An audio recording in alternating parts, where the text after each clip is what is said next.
Boa tarde. Estou vendo aí que tem gente, muita gente aí que chegou muito cedo, né?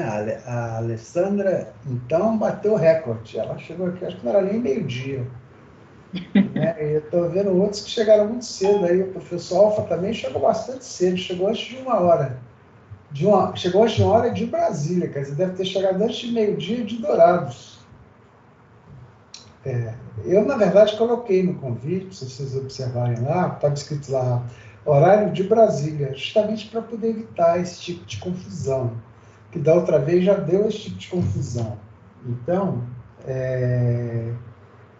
eu fiz questão de colocar para poder enfatizar o horário, porque esse negócio da gente ter fusos diferentes cria muita confusão, né? É isso aí. Tem alguma pergunta que alguém gostaria de fazer antes de nós iniciarmos? Quer dizer, antes de nós iniciarmos, ainda vamos esperar bastante antes de iniciar, né? Mas eu estou deixando vocês à vontade para levantar qualquer questão que vocês queiram. Tipo, o que você está trazendo de novo? Você não está, sabe? Isso aí não é, na verdade, bater, chover molhado, não é repetir o que todo mundo está fazendo. É natural, a gente sempre faz essas perguntas, né? Eu, normalmente, vou fazer meus cursos, eu faço esse tipo de pergunta para quem está dando para o palestrante, né? Você está fazendo o quê aqui, exatamente? Está tomando meu tempo por quê? O que eu vou ganhar, na verdade, participando desse fórum de gestão, né? Vocês não tenham dúvida, né? A nossa proposta aqui é trazer algo com diferencial para vocês. Não vou dizer que a gente, na verdade, vai conseguir responder todas as questões que vocês nos trouxerem, porque a gestão de riscos em termos de organizações públicas no Brasil, na minha avaliação, ela ainda é relativamente recente, né? Tanto é fato que a gente praticamente só tem avaliação de risco das organizações públicas em termos operacionais. E você normalmente, quando você questiona, né, mas por quê que só atua em termos operacionais? Eu já recebi respostas de todas as maneiras que vocês imaginarem, né? Inclusive do cara que é considerado o top em gestão de riscos no Brasil, né, que é uma pessoa muito simpática, muito agradável, e ele me falou: olha, Luiz, na verdade, eu vou ser bem honesto com você, a gente só faz no operacional porque a gente não sabe fazer no estratégico. E essa é a verdade. A grande maioria não sabe fazer no estratégico. Mas por que não sabe fazer no estratégico? Isso aí eu deixo para vocês concluírem. Eu não vou dizer para vocês as razões que eu acho. Existem razões muito fortes que fazem com que o nosso processo de gestão de riscos esteja essencialmente voltado para os processos das organizações. E diante disso, então, a maioria das organizações, ela rapidamente manda fazer um mapeamento. Eu não estou ouvindo. Alguém falou alguma coisa? Eu não estou ouvindo. Alguém falou alguma coisa, mas eu não estou ouvindo. Né? Então, o que eu estava dizendo é que a maioria das empresas, então, o primeiro passo é fazer o quê? Fazer um mapeamento de processo e, em cima desse processo, então, monta um cronograma para poder trabalhar a sua gestão de riscos. É um caminho? É um caminho, evidentemente que é um caminho. Né? Mas é o único caminho? Não, não é o único caminho. Quando nós trabalhamos na ANA, né, a gestão de riscos lá, que também na oportunidade a gente trabalhou no operacional, né, existia um mapeamento de processo que tinha sido feito na organização. Mas qual era o problema? O problema é que muitas das áreas, das unidades de trabalho da agência, que tinham participado do processo de mapeamento de risco com a empresa que foi contratada, eles não legitimaram, na verdade, o processo. Eles entendiam que, na verdade, era muito mais uma proposta da organização, mas que não representava eles. eles não se viam no processo, e isso é muito complicado, né? Se a organização não se vê no mapeamento de processo, fica muito difícil para você poder trabalhar com esses processos. Então, o que nós fizemos na oportunidade? Para poder evitar qualquer tipo de ruído, nós chegamos nas áreas e perguntava, bom, o que tem de mapeamento de processo? Eles normalmente nos apresentavam o que tinha sido levantado. E a pergunta seguinte que a gente faz, vocês estão confortáveis? Não, a gente não está confortável. Por que vocês não estão confortáveis? Porque ele não reflete a nossa realidade. Então, como é que a gente vai fazer? A gente vai fazer o seguinte, normalmente o responsável pela área falava, vamos fazer o seguinte, eu reuni 5, 6 pessoas aqui, nós vamos adiar nossa reunião por 4, 5 dias e nós vamos reconstruir o processo. E eles faziam o processo. Né? Era um processo literalmente diferente do que tinha sido levantado? Não, não era. Às vezes eram alguns pequenos detalhes. Mas a questão principal não era o fato de ter contratado uma empresa para poder fazer um mapeamento de processo, nada disso. A questão principal é que, na verdade, o processo não foi legitimado pelos servidores, né, das diversas áreas. E isso é um problema. A maneira de fazer, cada um vai fazer da sua maneira. Agora, né, é fundamental que haja envolvimento das pessoas, que as pessoas sejam ouvidas, para que posteriormente, quando for fazer análise de risco, olha o que eu estou falando em termos de processos, né, você, na verdade, tenha uma base, né, tenha fluxos, né, que estejam em conformidade com o que as áreas acreditam como tem que ser. Né? Bom, isso para o processo. Mas hoje nós só viemos conversar sobre o processo? Evidentemente que não, porque por uma série de razões eu vou mostrar ao longo da apresentação. Evidentemente que não. A Rose, que eu converso muito com a Rose sabe que desde que eu comecei a conversar com a Rose sobre riscos, com as outras pessoas que me conhecem aqui em Brasília também, eu sempre fui muito incomodado com essa questão de eu não ver, na verdade, o estratégico representado nos trabalhos de riscos da maioria das organizações. E por quê? Por uma razão muito simples, porque, na verdade, o estratégico é a alma da organização. Né? O estratégico trata, né, das grandes decisões da organização. Né? O tático, ou seja, o estratégico, olha para a sua instituição como um todo. O tático para suas unidades, né? E o processo, que, na verdade, onde as organizações trabalham com as rotinas diárias.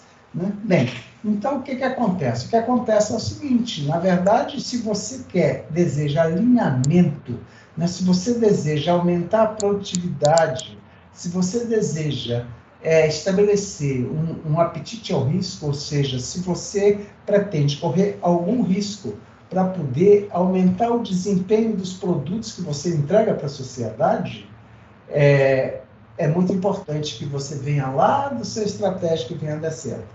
É por isso que todas as pessoas que participaram do nosso encontro sobre gestão estratégica, eles vão perceber a ligação, como é muito forte a ligação. E como, na verdade, para quem mexe com planejamento, como fica fácil para você enxergar essas conexões, que é o que eu vou mostrar aqui para vocês. Mas então isso surgiu da sua cabeça? Não, não surgiu da minha cabeça. Se surgiu da minha cabeça, eu jamais estaria passando isso aqui para vocês. Né? O que eu estou passando para vocês, né, é a tendência natural, né, do que vai acontecer efetivamente nessas prestações de contas com CGU, com TCU. Por quê? Porque faz parte de norma nova que saiu do COSO, norma de 2017, aonde o foco dela ficou muito forte em cima do planejamento estratégico, conforme eu vou mostrar.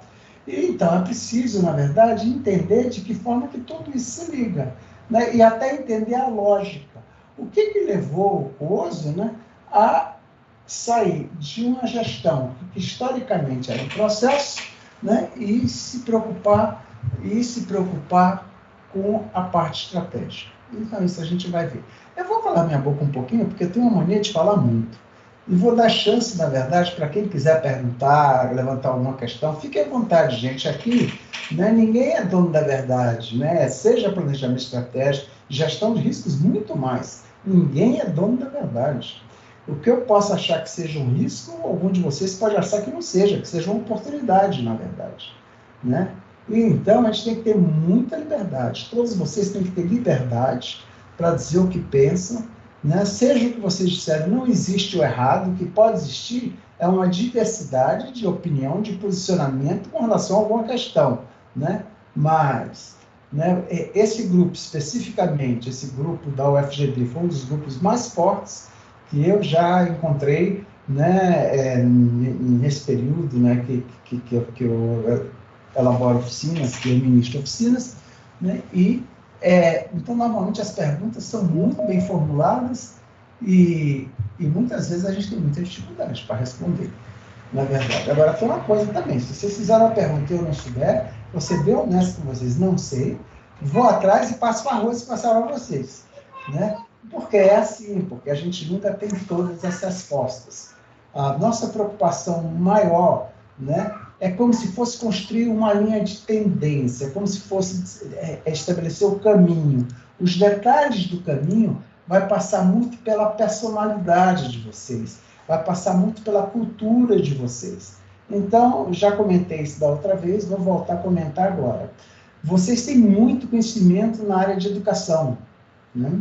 E não tem a menor condição de eu querer discutir educação com vocês. Então, todas as vezes que eu levanto qualquer exemplo que envolve educação, eu simplesmente me calo e fico ouvindo para aprender com vocês, né? Quer dizer, o que eu levanto normalmente são as questões, é a maneira de olhar. Agora, o conhecimento que vocês têm do negócio, né, é esse que é o grande diferencial para você trabalhar com riscos. Eu diria mais, esse é o grande diferencial, inclusive para você montar o seu planejamento estratégico, esse é o grande diferencial para você elaborar a sua gestão estratégica. E vocês vão verificar por que se chama gestão de risco. É porque, na verdade, ele é um primo da gestão estratégica.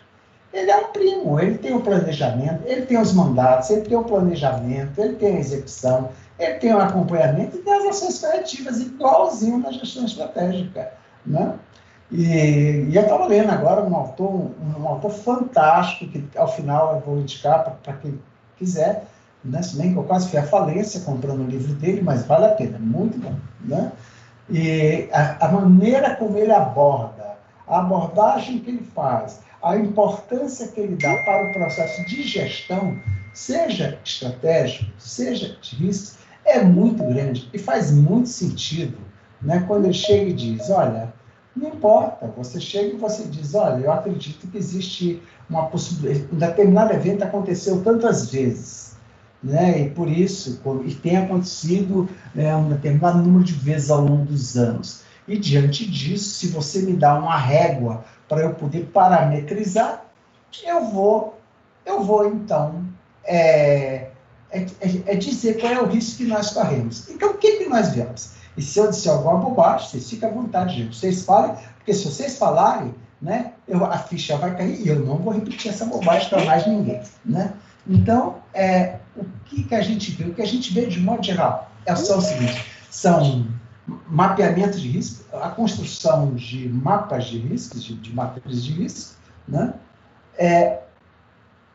Aonde toda a parte de probabilidade é feita de uma maneira subjetiva e não tem problema, isso não chega a ser um problema, né? Isso é feito no Brasil, isso é feito fora do Brasil, sem problema algum, mas o problema começa aí.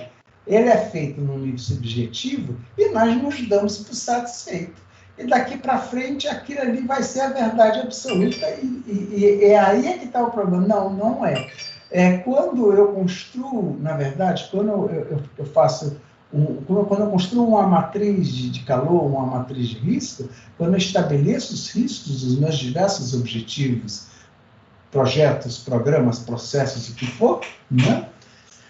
Eu estou trabalhando de um modo geral, né, não é com probabilidade, é com possibilidade. E tem que tomar um certo cuidado, porque quando você vai na ISO 31000, quando você vai nessas diversas normas, no inglês, né, quando ele, na verdade, fala de probabilidade, né, ele pode estar falando de probabilidade e pode estar falando de possibilidade, diferente de outros idiomas. Quando você fala em probabilidade, é probabilidade, inclusive em português. Se alguém falar para você que é uma probabilidade, bom, probabilidade, na verdade, né, é o número de eventos de sucesso, é o total de eventos possíveis de ocorrer. Mas não é disso que nós estamos falando? Não, não é disso que nós estamos falando.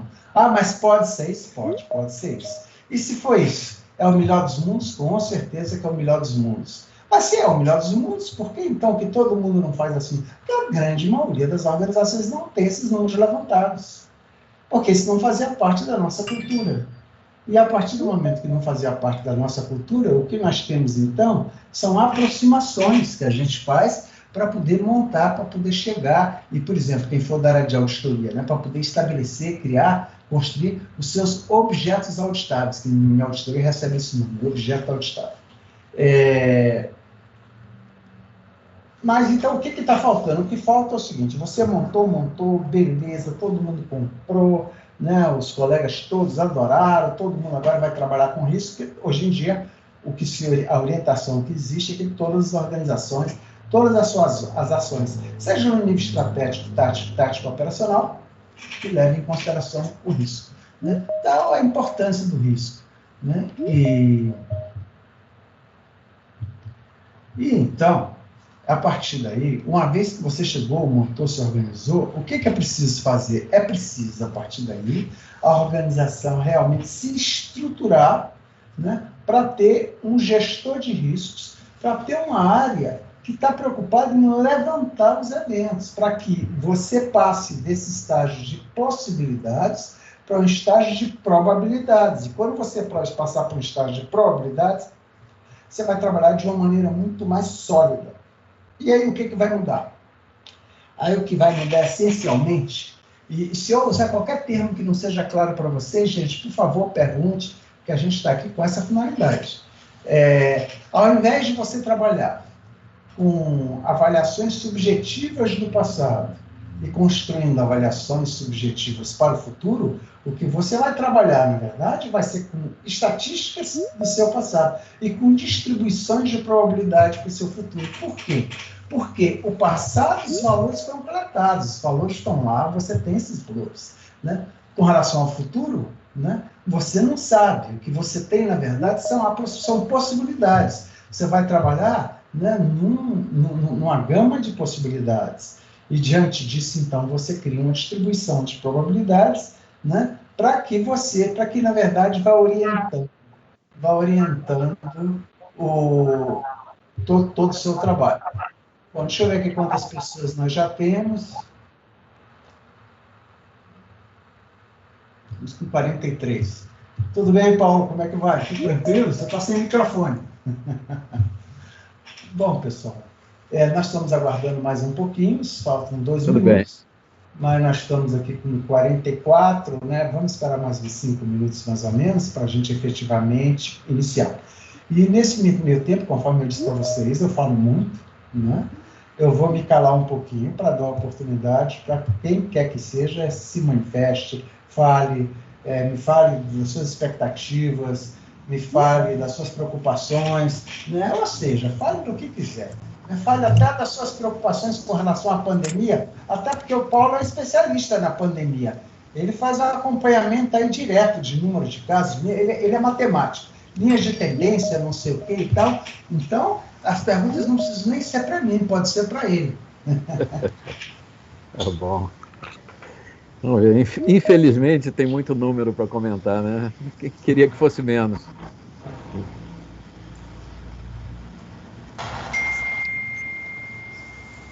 Rose, alguma coisa que você queira comentar? A Rose sumiu, quem apareceu foi a Eveline, que apareceu aqui, estou vendo a Carolina. Carolina, você que vai ser a moderadora hoje? Ah, tá. Você está sem microfone, tá? Não. Opa, agora apareceu a voz. Apareceu. Obrigada, né? Professor.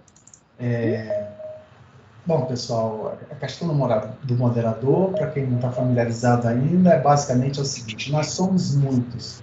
Então, nós temos 2 caminhos para trabalhar. Nós podemos levantar questões através do chat, ou pode, na verdade, pedir para a moderadora para entrar na lista das pessoas que querem a palavra, que querem se manifestar. Então, são esses 2 caminhos. Na verdade, eu tinha criado um terceiro caminho que nós chegamos a testar hoje de manhã. mas infelizmente nós achamos que ainda está prematuro. Criação de grupos de trabalho, então eu ia dividir vocês todos, eu cheguei até a criar, né, em grupos de 5, para que qualquer atividade que a gente tivesse aqui, né, vocês entrassem no grupo que foi designado para vocês, né, e vocês pudessem gerar uma discussão, antes da gente trazer assim para plenário, né?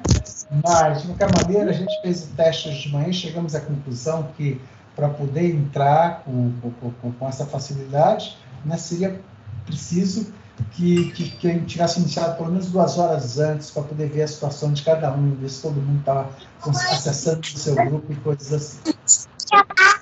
Tá, não vou pegar. É sua máscara. Alessandra, a hora que você quiser, tá? Aqui, amor. Só me ajuda aqui a fazer essa Alguém está com o microfone aberto. Carolina, você tem como fechar os microfones, não tem? Nossa, eu não sei como que é. Não? Alguém sabe me explicar? Você pode colocar todo mundo. Pronto. Agora você colocou, você pode ter a liberdade de colocar mudo para todos. Tá me ouvindo? Eu estou te ouvindo. Deixa eu ver se eu consigo ativar o da Carolina aqui também. Carolina, oi. Você... tá, normalizou, tá. Porque, na verdade, o que eu fiz? Eu botei todo mundo mudo, tá? E deixei ligado só o seu tem sempre que ficar ligado. E da Alexandra para a hora que ela quiser começar, né? Se quiser aguardar mais um pouquinho, você sabe, fica a seu critério, Alexandra. Já temos o público na sala, professor? Temos 65. Vamos iniciar, então. Acho que já estamos dentro do horário, né? Exatamente. Faremos, assim, simplesmente uma abertura breve. O professor Luiz, praticamente já é um colega nosso do FGD. Gostaríamos muito de tê-lo nesse sentido, sabe, professor? Muito bem colaborado conosco e é um prazer novamente estar nesse evento contigo. Protocolarmente, né, senhoras, senhores, membros da comunidade acadêmica da UFGD, membros da sociedade, participantes, inclusive, de outras IFES que nós temos hoje inscritas, professor, participando conosco. Boa tarde a todos vocês. É com uma imensa satisfação, né, que nós os recebemos nessa tarde, que para nós é uma tarde de trabalho, né, e em nome da administração central da UFGD, professor, dar-nos boas-vindas e desejar um excelente momento que para nós é de aprendizagem. Por mais que nossa instituição seja uma instituição de ensino, estamos sempre no movimento do aprender, né, e contamos sempre com essa sua excelente colaboração nesses nossos eventos. Esses eventos de capacitação, eles estão sendo realizados, né, com vistas à execução do nosso novo plano de desenvolvimento institucional. Eles estão sob coordenação da fantástica equipe da CRIS, né, que são servidores da nossa Pró-Reitoria de Planejamento e Avaliação Institucional.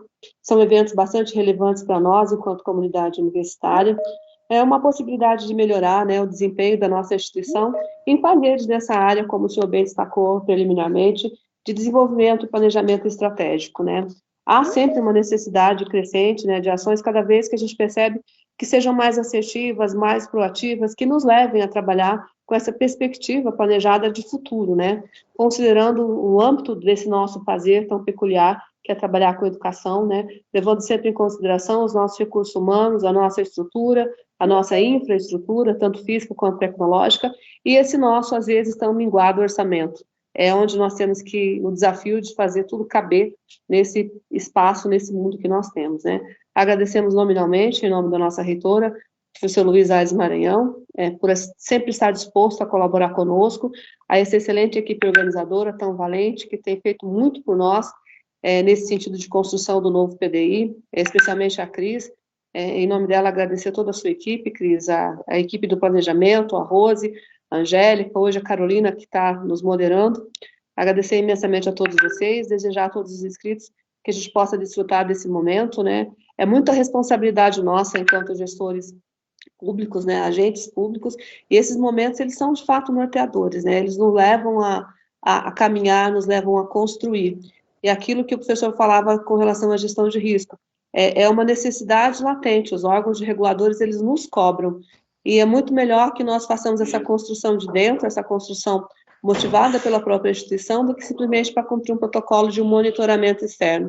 Então, esse movimento é bastante bacana, esse pensar a instituição é muito interessante, a gente conta com esse desdobramento daquele nosso fórum de planejamento, hoje nesse curso sobre gestão de risco, que é também um grande pilar dentro do planejamento estratégico. Isso muito nos enobrece, né, essa atuação de todos os gestores, os membros da comissão e todos os nossos convidados.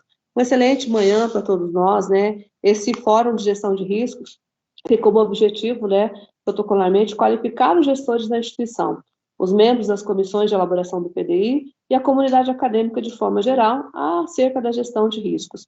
Para isso, serão abordados os conceitos envolvidos com o tema, as relações e como aplicá-los.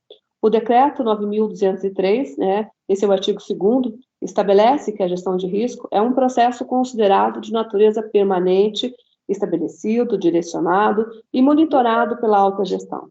Aos gestores compete ainda identificar, avaliar, gerenciar potenciais eventos que possam afetar a organização, fornecendo condições para que os objetivos estabelecidos pela organização possam ser realizados.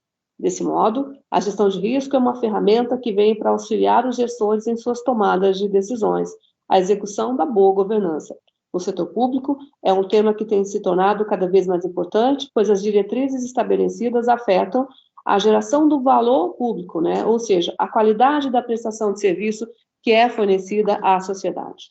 É importante mencionar que esse evento será realizado em 2 dias, totalizando 8 horas, e devido à pandemia, será realizado no formato online.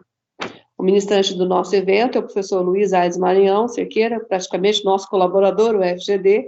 O professor é palestrante da área de gestão estratégica, graduado em engenharia elétrica, possui MBA em finanças e é servidor aposentado da Secretaria de Orçamento Federal e Ministério da Economia. Ministrou inúmeros cursos de fundamentos de finanças pelo IBMEC, né, gestão estratégica, planejamento estratégico, gestão de risco e indicadores pela ESAF, ANAP e na iniciativa privada.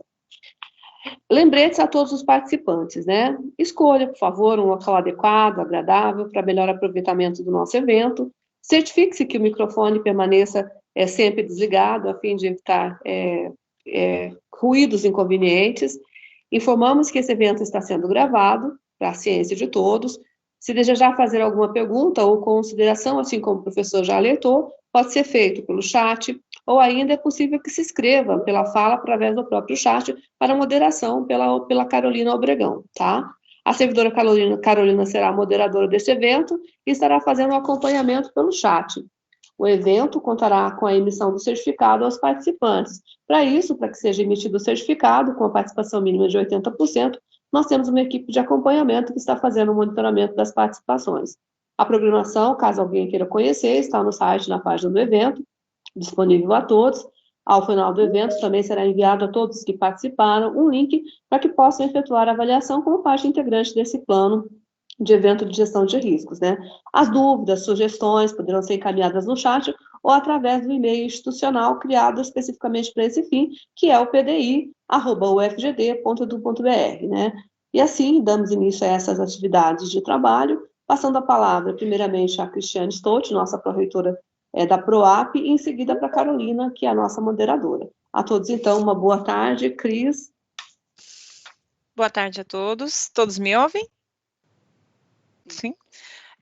Agradeço de antemão a presença de todos aqui, agradeço, Alessandra, as suas palavras, agradeço o apoio de toda a administração, realmente, para que esse curso acontecesse. Nós estamos aqui... Sumiu o áudio da Cris.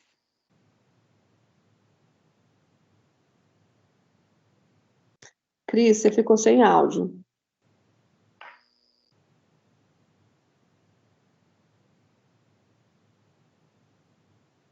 Deve ter caído. Carolina, se você quiser adiantar as questões da moderação, a Cris retornando na fala dela. Oi, agora voltou a Cris. Eu voltei, desculpa, caí aqui, a internet está um pouquinho oscilando aqui. Bom, esse evento ele está dando continuidade ao Fórum de Planejamento do Setor Público, que ele foi realizado lá no dia 6 ao dia 10 de julho. Durante o evento surgiu essa temática de gestão de riscos, que ela é, de certa forma, complementar, né, ao planejamento, né, ela contribui muito com o nosso planejamento. E aí o professor Luiz se propôs a estar conosco em um assunto aí tão importante para nós, né, esse de gestão de riscos, como a Alessandra falou, né, ele não é só para cumprir protocolarmente uma determinação legal, mas sim para subsidiar, inclusive, a tomada de decisão por parte dos gestores, né.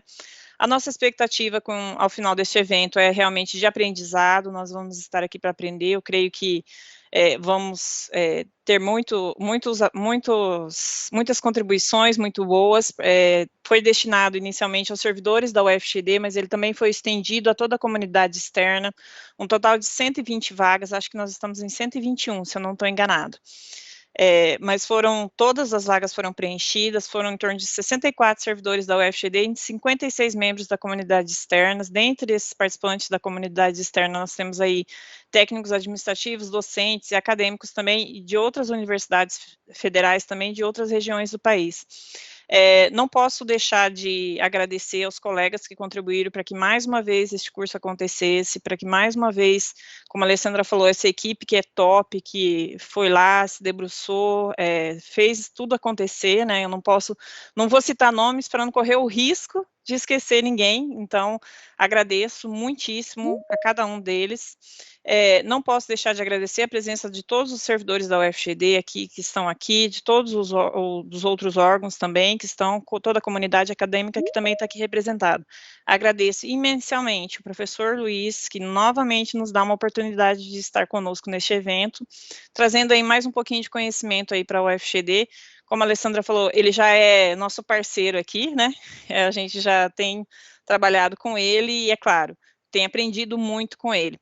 Eu passo a palavra para o professor Luiz, ou para a Carol, né? A Carol ainda vai falar mais algumas questões e depois eu passo a palavra para o professor Luiz e tenhamos um bom trabalho nessas tardes, hoje e amanhã, e bom curso a todos. Olá, boa tarde. Meu nome é Carolina, eu sou da Coplan, trabalho junto com a Angélica na divisão de avaliação e hoje eu estou aqui moderando. O último curso foi o Glauber e a gente resolveu trocar umas figurinhas para que cada um também aprendesse a fazer outras coisas, que é uma forma da gente treinar a nossa habilidade também, né? Quero agradecer imensamente o professor que se disponibilizou, né, a dar esse curso. E são quase 200 pessoas que estão sendo capacitadas nesses dois cursos, nesses dois fóruns. E está sendo de grande valia para a nossa instituição.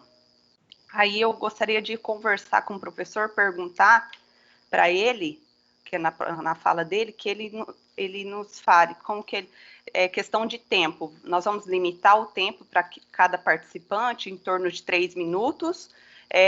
Vamos, para cada ponto, a gente vai também limitar, tipo, 3 ou 4 participantes por vez, para passar para o próximo tópico. Eu gostaria de saber esses pontos do senhor, para que eu possa fazer a moderação mais fácil.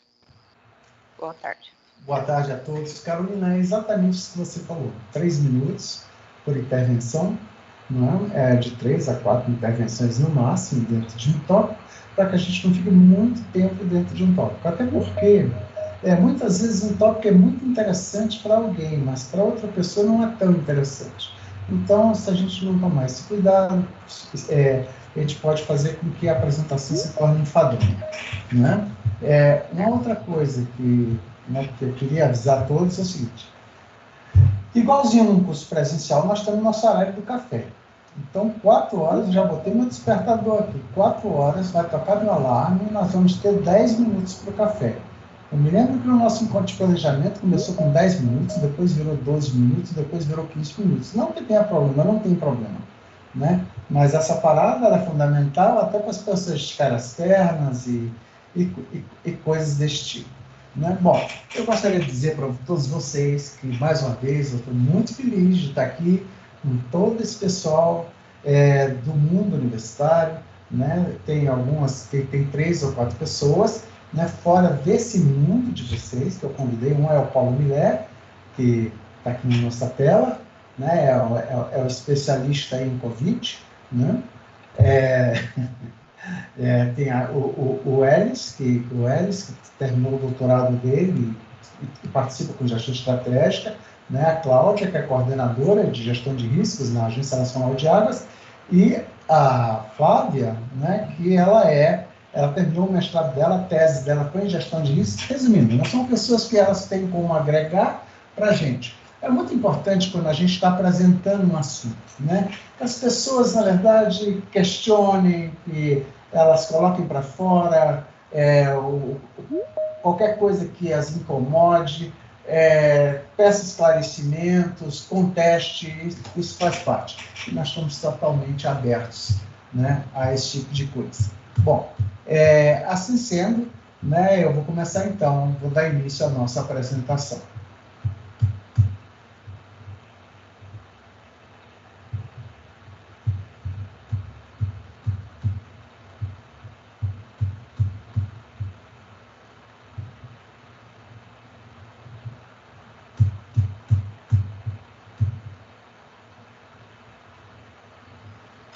Bom, Carolina, vocês estão enxergando a tela?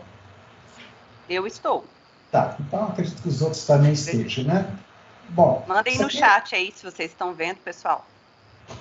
Bom, isso aqui então é o convite, na verdade, o convite preparado pela FGD com relação ao evento, né? E um ponto, na verdade, que foi posto aqui, né, é que o maior risco, né, que nós podemos assumir na nossa vida, quer dizer, não somente nas organizações, né, e em um mundo que muda muito rápido, né, não ter estratégia nenhuma para risco, porque essa aí efetivamente é a que pode acontecer, é a que pode falhar, né? Bom, isso aqui já foi. Os objetivos que nós temos para esse encontro com vocês dizem respeito, né, a um processo de familiarização de todos. Eu sei que tem alguns aqui que são especialistas no assunto, outros não são, né? Então a nossa ideia é familiarizá-los, né, com o processo de normatização com relação à área de risco e algumas situações reais. Por que isso, né? Essa familiarização com relação à normatização de riscos, ela é muito importante porque ela nos conta a história de como que evoluiu o processo de gestão de riscos, né? E a gente entendendo, a gente percebendo a maneira como ela evolui, a gente consegue entender com muita clareza o que os órgãos de controle, principalmente, esperam, né, das organizações públicas em termos de gestão de riscos. A nossa proposta é fornecer elementos, né, que possibilitem agregar valor aos resultados que a organização entrega para a sociedade, né, e contribuir para o desenvolvimento pessoal de todos que estejam aqui participando, né, que o nosso público-alvo é todas as pessoas, qualquer pessoa dessa comunidade que deseje adquirir conhecimentos em gestão de risco, né? Eu vou ser o palestrante, que meu papel é de facilitador da aplicação de metodologias. A Carolina é a moderadora, que vai gerenciar o acesso às intervenções durante a apresentação e qualquer outro tipo de dúvida que vocês possam eventualmente ter. E, como participantes, né, vocês podem, na verdade, se comunicar através do chat ou pedir, ou se inscrevendo com a Carolina para poder fazer as intervenções que desejarem. Bom, com relação à nossa programação, para o nosso primeiro dia, né, eu gostaria de começar com vocês falando um pouquinho, né, conceituando e dando exemplos do que é estratégico, o que é tático, o que é operacional. Porque vocês vão verificar que, à medida que for evoluindo, né, os normativos na área de gestão de riscos, esses termos começaram a ser muito empregados. Isso, então, tem que estar na nossa massa do sangue, ou seja, tem que ser algo, né, que seja imediato. A gente entenda com clareza, quando falar em estratégico, do que está falando, do tático e do operacional. Em seguida, nós vamos começar com o conceito de gestão de riscos. Aqui, na verdade, o que eu fiz? Eu peguei e coloquei também uma primeira amostra, um primeiro contato do que a maioria das organizações está fazendo na área de gestão de risco. Com um detalhe, que na verdade é usando uma forma, uma abordagem, que é uma abordagem nossa, que na verdade a gente utilizou numa área da Agência Nacional de Águas, né? Vamos falar dos principais modelos de gestão, né? Vamos falar do modelo ISO, que aqui está com 2 S, é um S só, né? Vamos falar dos seus princípios, estrutura e processo, né? E em cima disso aí, então, né? O que é uma análise de contexto, como é que se contextualiza um risco, né? Vamos abordar a metodologia Bowtie, né? Que é a metodologia, por ela ser muito simples, e que inclusive aparece nessa figura aqui, né? Que é a metodologia que nós vamos utilizar porque ela traz consigo, né, todos os elementos que você considera em termos de uma gestão de risco, né? Análise de riscos e uma aplicação prática, porque eu acredito muito que a aplicação prática é o que nos permite saber, de fato, o que é que nós estamos compreendendo e aonde é que nós temos dúvidas. Né? No segundo dia, nós vamos fazer, então, avaliação e tratamento de riscos. Vamos discutir essa questão de probabilidade e possibilidade, que é algo que sempre vem muito à tona. Sabe, o que é que nós estamos fazendo? Isso que a gente faz é probabilidade ou isso são possibilidades? Em que momento que a possibilidade se transforma numa probabilidade? Né? Vamos falar de impacto, fatores para análise, tolerância ao risco, apetite ao risco. Vamos falar de matriz simétrica e assimétrica, que é uma tendência muito grande. Tem muitas organizações hoje que saíram fora da matriz simétrica e estão trabalhando com matriz assimétrica, mas é algo relativamente novo também, né? Investigação da efetividade dos controles, processo de avaliação de riscos. Né? Vamos falar do processo de planejamento, execução e relatório preliminar no tocante a riscos. Vamos falar do processo de planejamento, do processo de acompanhamento, do preenchimento dos questionários de avaliação de riscos, causas e efeitos, exemplos de vulnerabilidades, planilha documentadora do Ministério da Economia. E acredito, então, que com esse programa, né, vai permitir que a maioria dos colegas, né, saia com uma ideia bastante clara, né, o que é gestão de riscos, né, e mais do que isso, tendo elementos para se posicionar em termos da sua organização, qual é a melhor maneira de fazer a abordagem, de realizar essa abordagem. Antes de iniciar aqui, eu gostaria somente de fazer um comentário. Existem duas áreas, de um modo geral, que tratam de riscos em uma organização. Uma está associada normalmente à área de gestão, à área de planejamento, que cuida, né, da gestão de riscos da sua organização como um todo, né, e que vindo lá, na verdade, da alta administração, vai definir apetite ao risco e coisas desse tipo, né, que cuida da governança. Né? Existe uma outra área, que é a área de auditoria, que ela é obrigada, né, a elaborar o PAINT, que é o planejamento, né, das atividades da unidade de auditoria interna. E então, essa área, ela também monta uma matriz de risco, mas essa matriz de risco que ela monta é sob uma outra ótica. Ela monta essa matriz de risco em termos de processos, e aí sim, de processos aonde, de um modo geral, com base no que ela pretende montar o seu planejamento. Uma vez dito isso, vamos começar com alguns conceitos que eles são muito importantes. O que é risco? Quando se fala em risco, do que nós estamos falando? Quando nós falamos de risco, nós estamos falando na possibilidade de ocorrência de um evento que afete adversamente a realização de objetivos. Vamos dizer de outra maneira. Risco nada mais é do que a incerteza com relação ao alcance dos seus objetivos. Né? E que objetivos? De que objetivos nós estamos falando? Eu posso estar falando de objetivos estratégicos, eu posso estar falando de objetivos táticos, e eu posso estar falando, inclusive, de objetivos de processo. Por exemplo, um processo licitatório é um processo, mas ele tem um objetivo. Né? E ele, inclusive, é um dos exemplos que a gente trouxe. Né? Só para deixar claro que quando a gente estiver falando em objetivo, né, nós estamos falando de objetivo nos 3 níveis hierárquicos, no estratégico, no tático e no operacional. Né? Possibilidade de ocorrência de um evento. Mas o que é um evento? Um evento é um incidente ou uma ocorrência de fontes internas ou externas que podem impactar a realização de objetivos e que pode ser negativo, positivo ou as duas coisas. Né? Por exemplo, né, se nós estamos num processo, né, onde está nevando muito,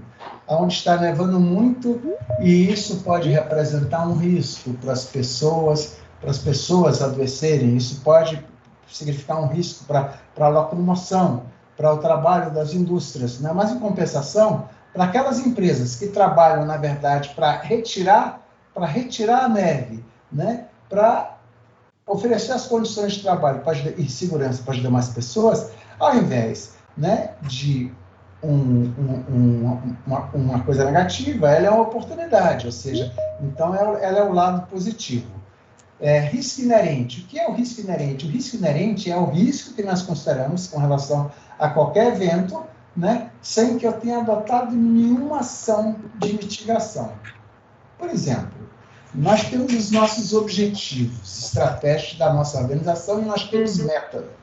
E nós temos metas. Então, nós tentamos realizar, nós nos esforçamos para atingir, para alcançar essas metas. Alguém falou alguma coisa? Nós nos esforçamos para alcançar essas metas. Nossa, tem alguma coisa que está apitando aí. Deixa eu ver. Eu já bloqueei aqui o áudio. Ah, é? Tá. Então, deixa eu só fechar isso aqui.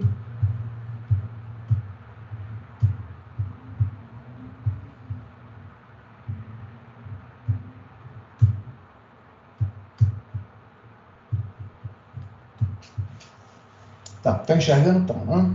Então, quer dizer, o risco inerente é aquele risco, né, que ele existe e nada foi feito para modificar. Eu estava dando um exemplo, então, das metas. Você tem metas que você deseja alcançar com relação aos objetivos do seu negócio. E você está percebendo que algumas metas você está alcançando, outras metas você não está alcançando. Então, com relação a essas metas que você não está alcançando, você está confortável em continuar sem alcançá-las, ou você se propõe a adotar alguma medida para que você melhore o seu desempenho com relação a essas metas. Nós vamos ver isso em mais detalhe mais adiante. O risco residual.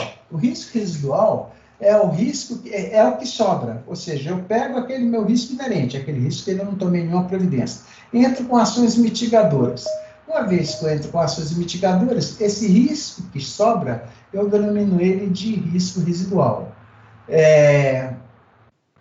Nível de risco depois da consideração das ações adotadas pela gestão, que são os controles internos para reduzir o risco inerente. O que nós chamamos de apetite ao risco e que é uma definição que tem que vir da alta administração. O apetite ao risco é a quantidade de risco que uma organização está disposta, né, a absorver, né, para implementar a sua estratégia, na busca de seus objetivos, né, e para poder agregar valor para as partes interessadas, para os seus clientes, para quem quer que seja, na busca de sua missão. E o que é a tolerância ao risco? Tolerância ao risco é o nível de variação aceitável no desempenho. Né? Mas está tomando uma surra para você aqui. Só um instantinho, gente.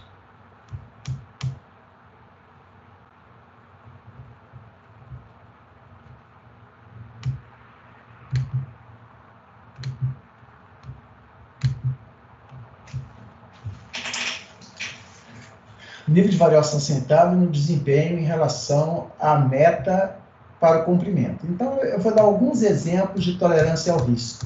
Né? Quando eu invisto no mercado de valores, na bolsa de valores, por exemplo, né, eu tenho uma expectativa de ganho. Na verdade, eu entro na bolsa para ganhar, mas veja, os resultados eles podem ser positivos, eles podem ser negativos. Caso eles sejam positivos, ótimo para mim.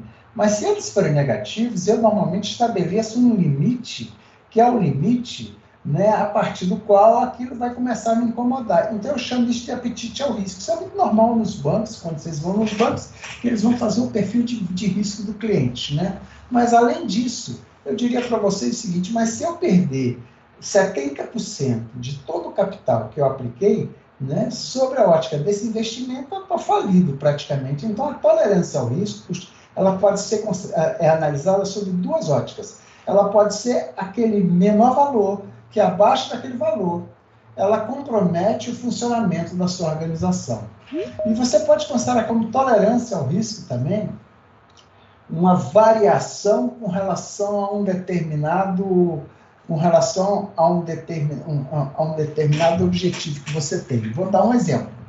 Você tem uma boia. Você tem uma boia controlando o nível de água no lago, por exemplo.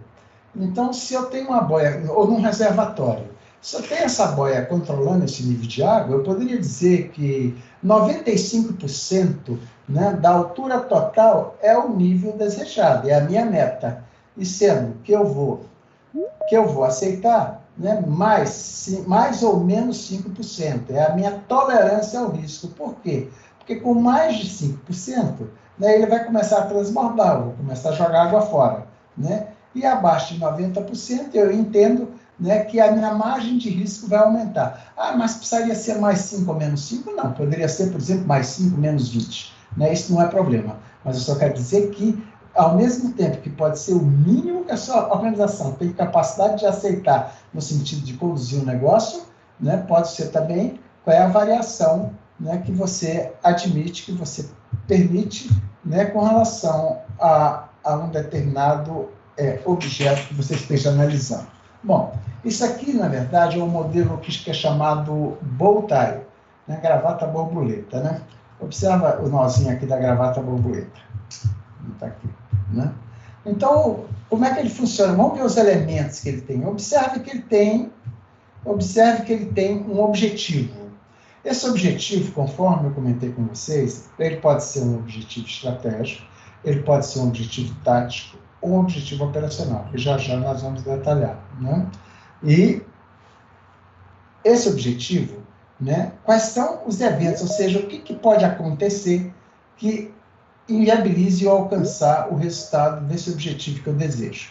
Então, verifique que esse fator que eu vou levantar aqui, ele terá causas, ou seja, né, vamos pegar um objetivo qualquer. Um objetivo, por exemplo, seria o quê? Eu tenho um objetivo, meu objetivo é passar num determinado concurso que eu vou fazer, né? Mas qual é o evento de risco que ocorre? O evento de risco, eu tenho alguns. Um é não estudar, né? Um é não me preparar. O outro é ter estudado, mas não ter aprendido. Então, esses são eventos de riscos. Então, por exemplo, se um evento de risco é não ter aprendido, né? Quais são as causas de eu não ter aprendido? Podem ser diversas essas causas. Eu posso não ter aprendido porque eu não estudei. Eu posso não ter aprendido porque eu faltei às aulas. Eu posso não ter aprendido porque eu estou passando por um momento muito difícil na minha vida, né? E que fazem com que, na verdade, eu não consiga aprender, né? E observe que cada uma dessas causas, ela tem uma possibilidade de acontecer, ou seja, ela aconteceu num determinado período X vezes. E é esse tipo de levantamento que eu faço, então, para a partir, né, da média dessas causas, eu estabelecer qual é a probabilidade de ocorrência desse evento. Observe que todo evento de risco ele tem causas, mas ele também tem consequências. Eu vou dar um exemplo para vocês. Aqui em Brasília, por exemplo, nós temos um viaduto que caiu, né? Então, o evento de risco, o que foi? Não foi a queda do viaduto. Qual era o meu objetivo? Meu objetivo, né, era o funcionamento pleno do viaduto, né? O evento de risco, então, foi a queda do viaduto. Quais as causas da queda do viaduto? As causas da queda do viaduto podem ser diversas. Pode ter sido um problema de projeto, pode ter sido um problema de manutenção, e aí eu vou elencar, na verdade. E quais são as consequências? Que consequências ele poderia ter tido? Ele poderia ter matado pessoas, poderia ter destruído ativos físicos, e uma série de outras consequências que eu vou relacionar, né? Observe que aqui eu falo em controles preventivos. O que eu posso fazer? Vamos pegar esse primeiro aqui. O que eu posso fazer para que, na verdade, para que eu não tenha um problema com relação à manutenção? O que eu posso fazer é uma fiscalização para verificar se realmente estão ocorrendo as manutenções periódicas. O que eu posso fazer é uma fiscalização para verificar, para verificar as condições do viaduto. E essas ações mitigadoras, então, são aquelas ações que elas vão combater essas causas que estão aqui. E no que elas combatem essas causas, eu vou sair desse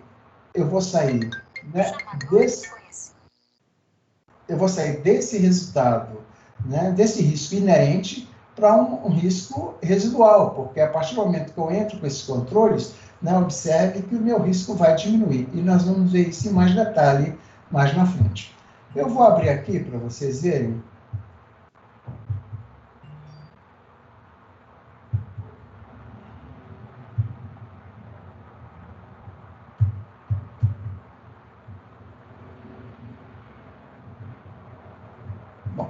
está querendo abrir aqui. Deixa eu abrir aqui em outra página, só um instantinho.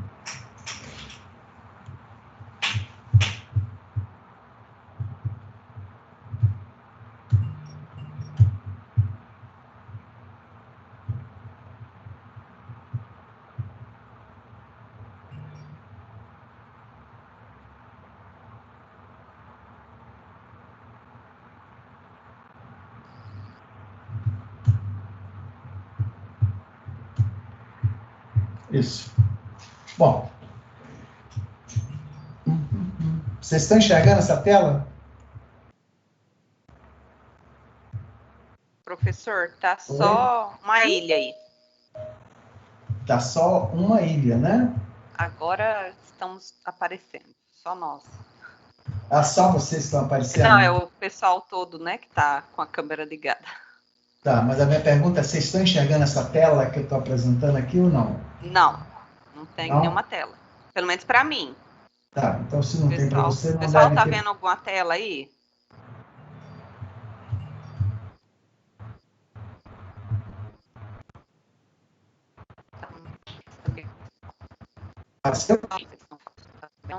Ninguém tá vendo. Ninguém está vendo? Então deixa eu trazer para o lado de cá, peraí. Agora sim. Agora sim, então tá ótimo. Então observem aqui nessa tela especificamente. Esse processo é um processo de gestão da fiscalização de contratos à luz da IN 05/2017 lá da CGU. Né? O objetivo dessa instrução normativa, IN instrução normativa, é garantir a conformidade e qualidade do serviço. Então, de novo, eu quero dizer para vocês o seguinte, isso aqui é um processo, nós estamos no nível de processo. Observe que quando eu olho, quando eu vejo... Professor, pois não? eles estão pedindo para o senhor arrastar a planilha para cima. Só o cabeçalho da planilha ali para gente. Ah, tá. Então só um instantinho. Tá vendo a tela do computador, a gente tá vendo. Entendi.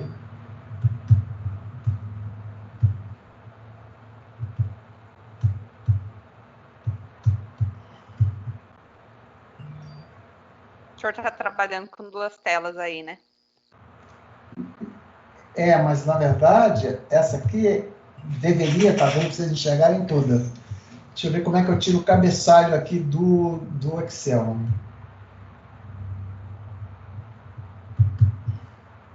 Na verdade, o senhor continua arrastando para a tela lateral, professor, que ela não está aparecendo para nós. Arrasta para a direita, que ela vai aparecer. Apareceu? Não. Não, ainda não. Não? Deixa eu vir para cá. Apareceu? Agora tá aparecendo. Agora sim. Aparecendo. Então tá. Agora está dando para enxergar tudo. Tá. Isso. Então, de novo, né, nós estamos falando de um processo, é um processo de gestão da fiscalização de contratos. O objetivo, então, é garantir a conformidade da qualidade do serviço. Então, qual é a estratégia que a gente utilizou para poder levantar os riscos com relação a esse processo? A primeira coisa que nós nos perguntamos foi, se eu estou falando de um processo, né, se eu estou falando de um processo de fiscalização de contratos, ou seja, se eu estou falando de um processo que vai envolver licitação, contratação, quais são as fases, né, e quais são os fatores críticos de sucesso? Os meus fatores críticos de sucesso vai envolver contratação, vai envolver fiscalização, pagamento, penalização, prorrogação, repactuação e encerramento. Bom, então vamos chegar e vamos abrir. Mas antes de fazer isso, deixa eu mostrar outra coisa para vocês. Então observem que eu levantei esses fatores críticos de sucesso. O que é o evento de risco? O evento de risco, na verdade, é que tudo que eu colocar aqui como fator crítico de sucesso,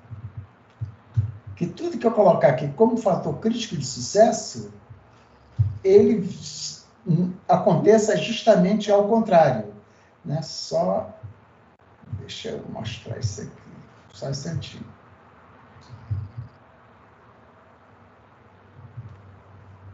Pronto.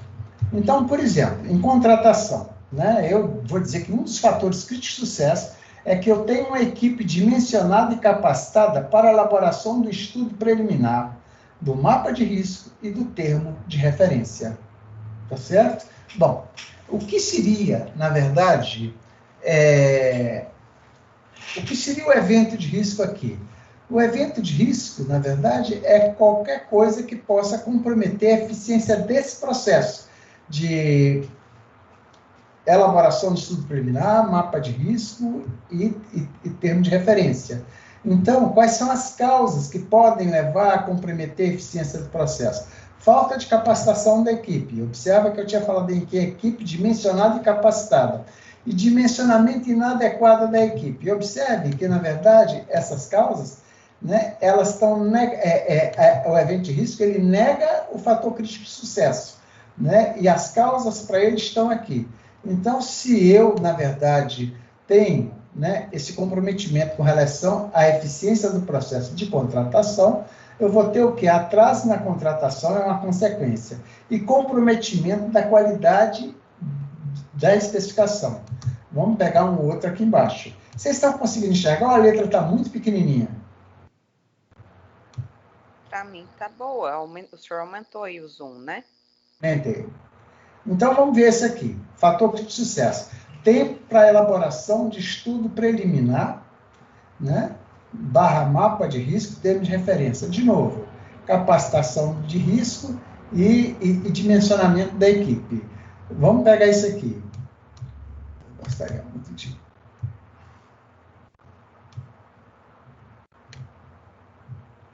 Vamos pegar isso aqui.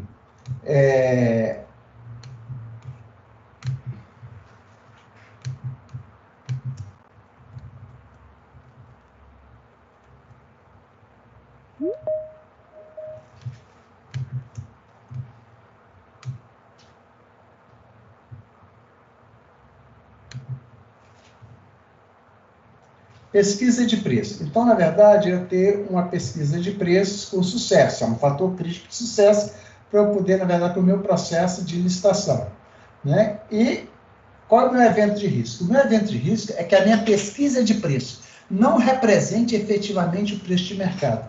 Eu queria que vocês observassem, na verdade, essas duas coisas.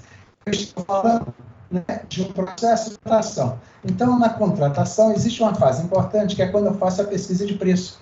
E na pesquisa de preço, né, nós, como área pública, existe um risco. O risco que a gente corre é que o resultado da nossa pesquisa de preço não represente efetivamente, né, o valor de mercado. Ou seja, pode ter tido um acordo entre as empresas e, na verdade, esse valor ter vindo manipulado para a gente. E qual é a causa, na verdade, da minha pesquisa de preço não representar efetivamente o preço de mercado? São diversas. Pode ser inexistência de referência de preço para a elaboração do termo de referência. Pode ser fornecedores apresentarem preços superestimados. Pode ser não realizar pesquisa com quantitativo mínimo de fornecedores. Não considerar os sistemas e bancos de dados públicos. Pesquisa sem rodízio de fornecedores. Então, de novo, observe que eu estou tentando mostrar para vocês a mais a estrutura. Eu crio um fator crítico de sucesso, como agora é fator crítico de preço, como agora pesquisa de preço, né, para contratação, venho aqui, né, estabeleço um evento de risco, que normalmente é o quê? Normalmente é uma contradição ao fator crítico de sucesso. E verifico, na verdade, quais são as causas que levam a esse evento de risco. Esse evento de risco ele tem uma consequência, ou mais de uma consequência. Se ele não representa efetivamente o preço de mercado, né, eu vou ter como consequência desalinhamento da pesquisa com as práticas de mercado e não ter os preços adequados para a elaboração do termo de referência e, consequentemente, atraso na contratação. Né? Bom, deixa eu caminhar para cá. Tá, esse aqui é o risco, impacto. Tá. Então, observem que, uma vez que eu faço isso com cada evento de risco, né, eu tenho uma outra tabela, né? Eu tenho uma outra tabela, que é uma tabela de probabilidade. Eu vou pegar, então, na verdade, para cada evento de risco que eu tenho, né, vamos lá, né, com relação ao mapeamento de preços, né? Esse mapeamento de preços, ou seja, aquelas causas que eu apontei, né, elas acontecem com muita frequência, ou seja, vamos voltar lá, né? As causas que eu falei, quais foram aqui para o levantamento, para pesquisa de preço, né? As causas que eu apontei dele não representar efetivamente o preço de mercado é a inexistência, primeiro, inexistência de preço para elaboração no termo de referência. Aí eu venho aqui, né, e pergunto o seguinte, com relação a essa inexistência de preço para termo de referência, né, isso, na verdade, acontece sempre ou isso nunca acontece? Se acontece sempre, né, se acontece sempre, eu vou colocar um evento esperado que ocorra na maioria das circunstâncias. Se nunca acontece, eu vou colocar que ele raramente acontece. Ou se não é nenhum dos dois, então ele vai se situar aqui. Ou ele acontece em algum momento, ou vai acontecer, ou ele pode ocorrer em algum momento, ou ele deve ocorrer em algum momento, ou ele vai ocorrer na maioria das vezes. Né? Se ele vai ocorrer na maioria das vezes, então ele vai ficar com 4. E essa é a forma, na verdade, que eu vou atribuir valores para essas causas. Vocês se lembram que eu tinha comentado com vocês, se vocês pegarem a ISO 31000, né, se vocês pegarem os normativos do COSO, né, se você pegar o original em inglês, né, eles vão fazer menção à probabilidade. Só que na tradução, né, quando você faz a tradução, você tem que levar em consideração que o que ele está chamando de probabilidade pode ser tanto possibilidade quanto probabilidade. Nesse caso aqui, né, na verdade, você não tem uma estatística levantada. Por quê? Porque nós sabemos que com a probabilidade, ela tem de expressar, né, o número de sucessos com relação ao número de possibilidades do evento ocorrer. Então, o que eu faço aqui? Quer dizer, o que eu faço aqui, na verdade, é simplesmente em função do número de vezes que ele vem acontecendo, né, eu vou criar um critério subjetivo onde eu estou colocando esses valores. Bom, mas se é assim, então esse negócio não vai valer grandes coisas, né? Não, não é bem assim. Na verdade, quer dizer, eu trago pessoas com experiência na área, né? Vou começar a fazer essa avaliação. A matriz de risco ela é montada, né, baseada nesse tipo de avaliação, com avaliação subjetiva, né? Estou falando da parte de probabilidade e possibilidade, né? E uma vez que você implementou, né, conforme eu tinha dito para alguns, da mesma maneira que você tem gestão estratégica, você tem gestão de riscos. Nós vamos ver aqui que você vai ter planejamento, você vai ter execução, vai ter acompanhamento e vai ter ações corretivas. Então, nesse período, você tem que ter uma área responsável por risco que começa a levantar dentro desses eventos que você está acompanhando, né, as incidências. E a partir daí, então, você cria uma base de dados. E a partir do momento que você tem essa base de dados, você vai ter estatísticas e, consequentemente, você vai ter um modelo bem mais aperfeiçoado, um modelo bem mais confiável para que você possa trabalhar com riscos. Deixa eu mostrar uma outra etapa aqui para vocês. Então, essa aqui seria a etapa de contratação. Vou fechar ela aqui.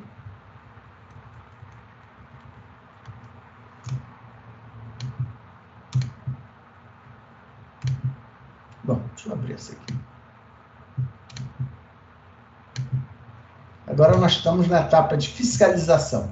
Então, na etapa de fiscalização, o primeiro fator crítico de sucesso que a área apontou, porque eu queria dizer para vocês, isso aqui é um exemplo real, né, onde eu sentei com a área, né, mas, na verdade, quem comentava, quem apontava os fatores críticos de sucesso, causa, eram as pessoas da área, porque eram as pessoas que entendiam do assunto e responsáveis pelo assunto. Então, o primeiro fator crítico de sucesso que eles apontaram para que você tenha um processo de fiscalização adequado é você ter a nomeação de um gestor competente. Como é que você nega isso? Ué, se o fator de sucesso é ter um gestor competente, então o evento de risco é a indicação de um gestor que não seja competente. E qual é a causa que leva você a ter a indicação de um gestor que não seja competente? Né? Desconhecimento do perfil do gestor. Né? Ou seja, você não sabe exatamente qual é o conhecimento, habilidades e atitudes desse gestor. Você desconhece o objeto da contratação e, consequentemente, você contrata um gestor que não é aderente àquela necessidade. E uma outra causa que foi apontada é faltarem servidores com o conhecimento que você precisa para que você, na verdade, consiga ter esse gestor competente. Então, de novo, né, a mesma coisa, se o evento de risco é a indicação de um gestor competente, o que foi apontado como consequências é uma fiscalização ineficiente e ineficaz. É isso. É isso. Não. Aí tem outras coisas. Prejuízo ao erário, comprometimento da qualidade do objeto, formação do passivo. Então, para essas diversas causas, né, nós vamos levantando os riscos delas, e depois, como se fosse uma média ponderada, e eu digo ponderada porque essas causas elas podem ter pesos diferentes. Então, como uma média ponderada, essa média ponderada é que vai, na verdade, definir, né, a probabilidade do seu risco, do seu evento de risco. Lembrando que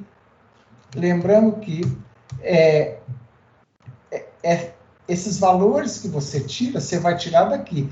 Cada causa você vai trazer para essa tabela. E você vai testar aqui, em cima disso, então, você vai ter bem aqui as suas diversas causas, e você vai colocando aqui as suas diversas notas. Depois, o que você faz? Você vê quais são as causas que são relacionadas a qual evento de risco, você vai fazer uma média ponderada, e você vai ter, então, o valor da probabilidade do evento de risco. Né? E com relação ao impacto, o impacto ele é calculado em cima da consequência. E observa que nesse caso aqui, especificamente para essa área, que isso aqui é uma área de administração, eles levantaram que para eles, né, os critérios mais importantes sob a ótica do impacto diz respeito a esforço de gestão, a reputação, aos negócios e sociedade e orçamentário. Né? E estabeleceu aqui 5 níveis. O 5 é catastrófico, 4 é grande, 3 é moderado, 2 é pequeno e 1 é insignificante. O que ele considerou como esforço de gestão? Quer dizer, qual é o impacto no esforço de gestão que é considerado catastrófico? É um evento com potencial para levar o negócio ou o subprocesso ao colapso. Evidentemente que isso é catastrófico. Mas me diga então, que seja insignificante. Um evento cujo impacto pode ser absorvido por meio das atividades normais. Você não precisa nem fazer nada. E ele normalmente é resolvido. Então, esse é um evento, um esforço de gestão, que eu vou considerar insignificante. Levanto, então, para a mesma coisa. Aqui vão ficar todas as consequências, e para cada um deles, eu vou levantar, eu vou dar uma nota para ele de 1 a 5, em esforço de gestão, em reputação, em negócio e serviço para a sociedade, né, e orçamentário, ou seja, impacto orçamentário. Por exemplo, né, vamos supor que a consequência lá fosse a queda da ponte. Se a ponte caiu, então existe um impacto orçamentário com relação a essa consequência, né? Então você vai dar uma nota aqui, e em função do que ele representa para o orçamento do órgão, da organização, né, você vai classificar. Bom, pessoal, isso aqui foi só para dar uma ideia inicial para vocês, né? Uma ideia inicial para vocês de um trabalho de gestão de riscos, trabalhando com processo. É importante dar uma olhadinha no material para poder, na verdade, ter uma ideia, né, de como que as coisas acontecem. Essa tela eu achei importante trazer para vocês, porque para simplificar o raciocínio. Quando nós estivermos falando de estratégia, nós estamos falando da alta administração. Nós estamos falando de ações para a organização como um todo. Estamos falando de objetivos gerais, de planos genéricos, né, de foco no longo prazo. Quando nós falamos do tático, pensa que o tático tem a ver com as diversas unidades, por exemplo, que vocês têm na universidade. Né? Você pega o organograma da universidade, e cada unidade da sua universidade é uma unidade para o qual existe um planejamento tático. Então, é uma visão por unidade de negócio, departamento, o foco dele é no médio prazo, definição das principais ações para o departamento. Lembrando, para quem viu o planejamento estratégico, você tem seu objetivo estratégico. Quando você sai do objetivo estratégico, e veja que o teu objetivo estratégico, se de longo prazo, ele é contínuo. Quando você estabelece as iniciativas estratégicas, né, você já reduziu bastante o prazo, né, porque você já reduziu bastante o prazo. Porque, na verdade, você já está aplicando uma metodologia SMART, ou seja, você já está, na verdade, fazendo uma delimitação no tempo, né? E então, você já vai trabalhar no médio prazo. E o operacional, o quê? O operacional são as operações de sempre. Vou dar um exemplo para vocês, ver se ajuda para poder internalizar isso aqui. Uma organização, ela vai tomar uma decisão se ela vai trocar o sistema de computação dela ou não. Ou seja, ela vai sair de uma plataforma e vai passar para outra plataforma. Ela vai sair do Oracle e vai para o IBM, por exemplo. Isso é uma decisão estratégica que ela vai tomar. Ela certamente tem as razões dela, mas é uma decisão para a organização como um todo. Isso não é para a unidade especificamente. Bom, uma vez fazendo isso, observe que uma vez ela tomando essa decisão, naturalmente ela vai envolver algumas áreas. A área de TI, por quê? A área de TI é que vai trabalhar na especificação, então isso vai ser uma iniciativa estratégica. Especificar esse novo sistema e uma série de atributos técnicos que vai precisar fazer. Vai precisar de quem mais? Vai precisar da área de administrativa, que na verdade é quem vai fazer, é quem vai preparar o processo de aquisição. Né? Quando eu digo processo de aquisição, é verdade que a área de TI monta uma minuta, mas a área administrativa é que vai montar o processo licitatório de modo geral. Ou seja, então, a área tática, ela é responsável pelo quê? Ela é responsável por preparar esse processo de aquisição, né? E ela é responsável pela compra e pela instalação. Uma vez que ela instalou esse equipamento, né, que é a responsabilidade da área, né, o que você vai ter? Então, você vai ter que, no operacional, né, as equipes vão ter que estar preocupadas, as equipes de TI vão ter que estar preocupadas com os bugs, com o sistema operacional, com o que vai rodar, o que não vai rodar, o que está rodando, o que não está, né, vai ajustar as necessidades da empresa. Isso é operacional. Então, de novo, só para simplificar, a maneira mais simples que você tem de você pensar isso. Falou em estratégico, está falando na organização como um todo. Falou no tático, está falando em departamentos. Falou em operacional, está falando nas rotinas do dia a dia. Um exemplo que eu gostava muito de dar, que aconteceu, isso é fato, que aconteceu quando eu trabalhava no Ministério da Economia, foi o seguinte. Eu era da Secretaria de Orçamento e fui chamado lá para a Secretaria Executiva do Ministério da Economia, que na época era o Ministério do Planejamento, para poder auxiliar no planejamento institucional, no planejamento corporativo. E no planejamento corporativo, entre outras coisas, tinha um objetivo, que era aumentar a produtividade dos servidores. Pronto, era um objetivo. Observe que era algo contínuo, um objetivo estratégico. Então, quando, na verdade, ele foi passar para o tático, né, observa que eu teria que tomar uma série de providências para que isso acontecesse. Eu tive uma reunião de manhã e, casualmente, estava o pessoal da área de TI na reunião e eu comentei sobre esse objetivo e o diretor da área de TI falou, sim, esse objetivo taticamente é nosso, porque nós aqui temos, na verdade, que adquirir novos aplicativos, colocar novas facilidades de informática para os servidores, né, criar a possibilidade até de trabalhar à distância, né, e com isso aí nós vamos aumentar a produtividade dos servidores. Então, até aí estava claro para mim que, em termos táticos, a área de TI aqui ia cuidar do assunto. À tarde eu tive uma reunião e nessa reunião estava a área de pessoal, a área de recursos humanos. Aí quando eu toquei nesse assunto, eles falaram, mas esse objetivo é nosso. Eu falei, por quê? Eu falei, sim, porque, na verdade, nós aumentamos a produtividade dos servidores através de capacitação. A gente gera capacitação em todos os temas que sejam importantes para a área. Observe que ficou muito evidente aí que eu tinha um objetivo estratégico e houve um desdobramento desse objetivo estratégico através de, pelo menos, duas áreas da organização que iriam trabalhar com o planejamento tático. Então, espero que tenha ficado claro para vocês o que é estratégico, o que é tático e o que é operacional. Deixa eu perguntar aqui para Caroline. Caroline, alguém tem alguma dúvida? Alguém está perguntando alguma coisa? Sim, tem a Geisa Maria. Sim. Ela tem um questionamento que ela colocou até no chat, mas aí eu falei para ela que seria bom ela falar no microfone. Perfeito. Geisa, tá aí? Então, pode abrir o microfone para ela. Geisa? Vocês me escutam? Sim. Sim.